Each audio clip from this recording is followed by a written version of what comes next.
Welcome to Kenton Teaches. Enjoy the video.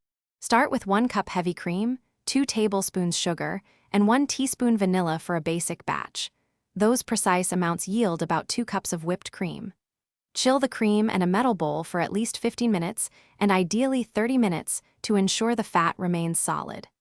Cold ingredients help the cream aerate and hold structure, so place bowl and beaters in the freezer while you measure. Use granulated or powdered sugar, depending on desired texture and sweetness level. Begin whisking on medium speed to incorporate air, then increase to medium-high once bubbles form.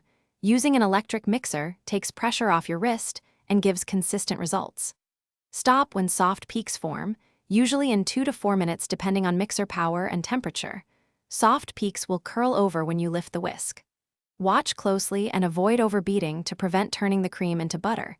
If you pass stiff peaks and see graininess, gently fold in 1 to 2 tablespoons of unwhipped cream to rescue the texture. For stability, bloom 1 teaspoon gelatin in 1 tablespoon cold water and dissolve in 1 tablespoon hot water.